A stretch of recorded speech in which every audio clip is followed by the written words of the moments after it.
Asato ma sadgamaya, tamaso ma jyotirgamaya, mrityorma amritam gamaya.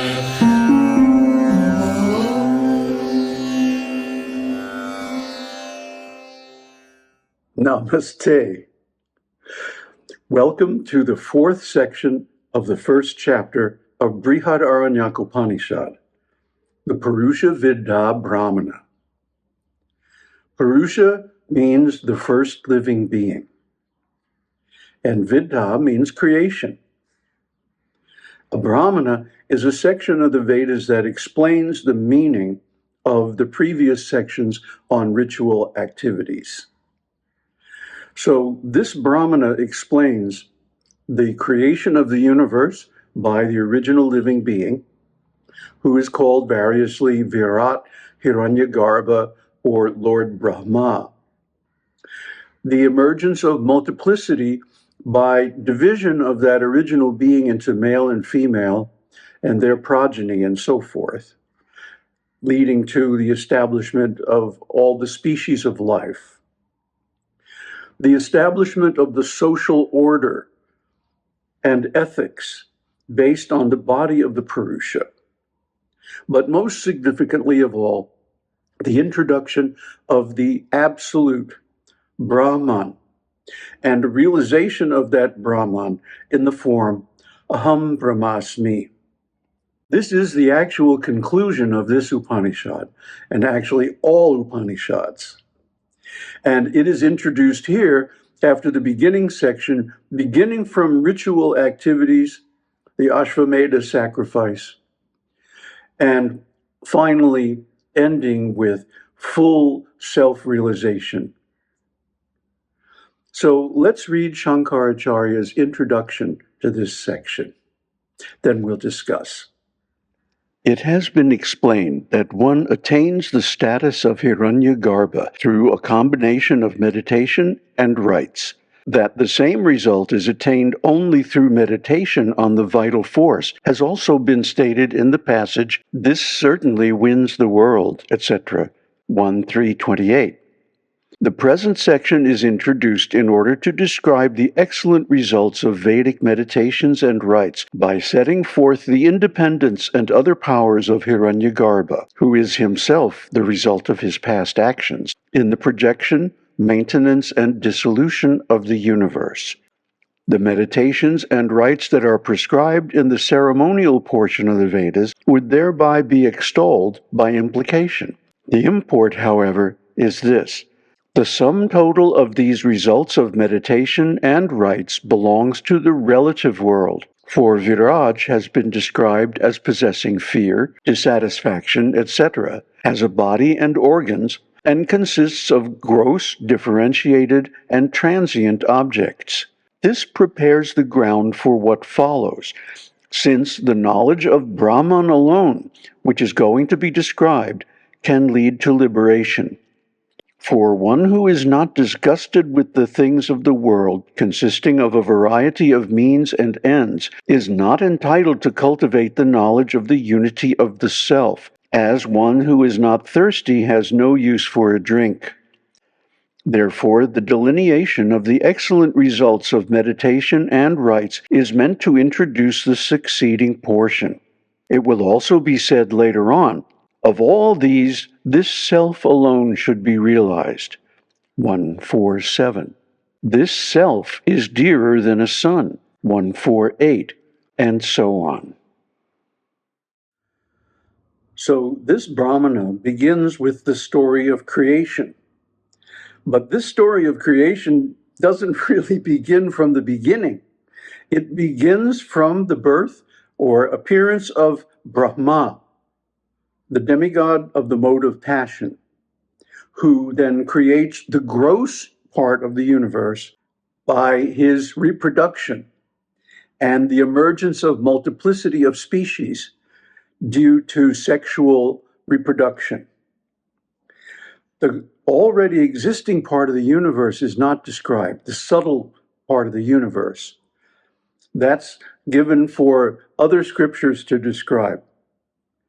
But the point here is to pick up where the previous sections left off, which is realization of oneself as virat, the all-pervading egoic principle of existence in the universe.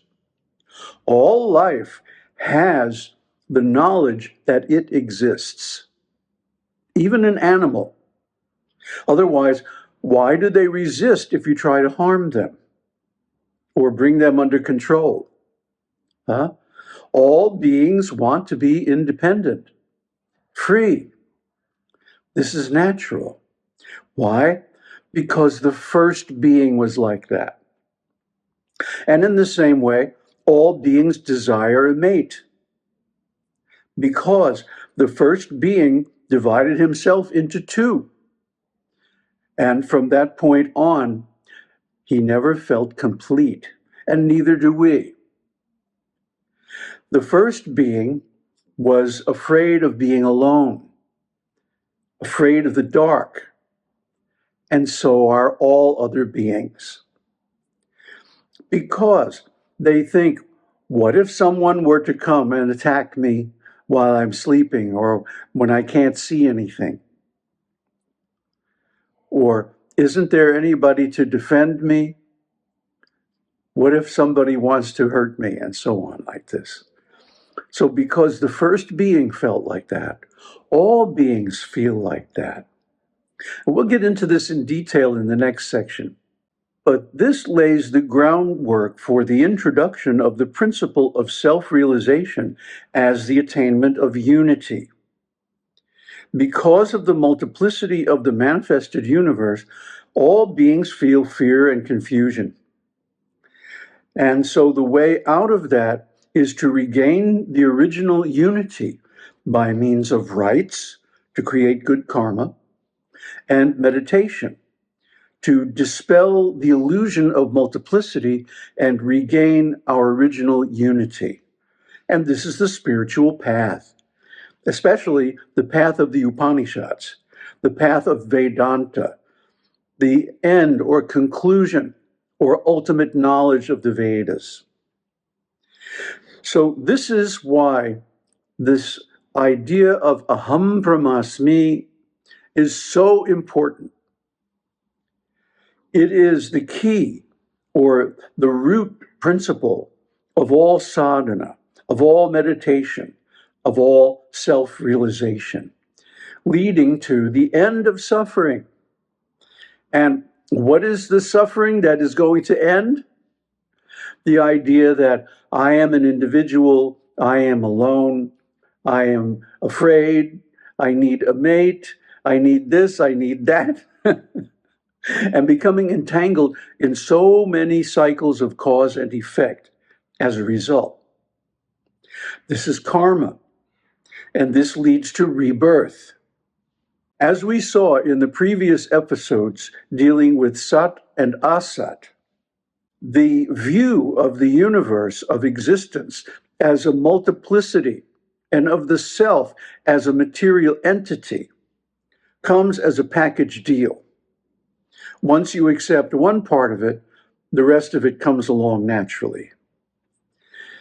Fortunately, the same also goes for the vision of Sat, that I am Brahman, I am pure consciousness, I am not identified with all this multiplicity in the universe, I am not the actor, the doer, so therefore I am not subject to karma.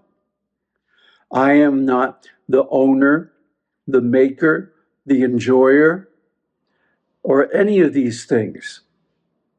I am just pure consciousness. And as long as I have a body and senses, I'm going to perceive this material world. But I don't have to identify with it. I don't have to consider that this body is myself, for example. I don't have to consider that these thoughts going through the mind are my thoughts, or they are caused by me. For example, we dream so many weird things at night, isn't it? So many impossible scenarios. Why? Because the mind is a machine. It's tasked with preventing any damage to the body. That's its job. And it's doing its job at night by running simulations based on the contents of memory. The saṅkāras, especially those which contain negative emotion or physical pain. It is trying to prevent those things from happening again by tracing the cause and effect chain back to its origin. So really, dreams are trying to help us become self-realized. Also, they burn off karma. But when we take these dreams seriously, we turn them from dreams at night into meditation while awake. In other words, lucid dreaming. We've all had the experience of reading a book and hallucinating like mad in our own minds, dreaming, for all practical purposes, the action described in the book, isn't it? So this is a kind of meditation. But when the subject matter of this dreaming becomes the divine, and the chain of cause and effect beginning from creation that binds all beings in this material world, then it becomes part of the means for emancipation. So bhakti, or devotion to the divine, consists of a studied sequential arrangement of dreams. This we call puja, or devotion, making offerings into the fire, or to the deity, or even to our own self, which is called ananya bhakti, which we covered in this series here. But the point is that the dreams now are being harnessed not to simulate things based on memory, but to simulate things described in the scriptures. So this is meditation, this is sadhana, this is contemplation of the divine, this is devotion, and it leads higher. It may begin with rituals and rites. It may begin with external prayers and philosophy and so on. But in the end, it is to transform our consciousness by wiping it clean of all these hallucinations of material identification and bringing us back to our original state as the Supreme Being, Brahman. This is the goal of enlightenment. Aum Tat Sat. Aum Shakti Aum. Aum Namah Shivaya.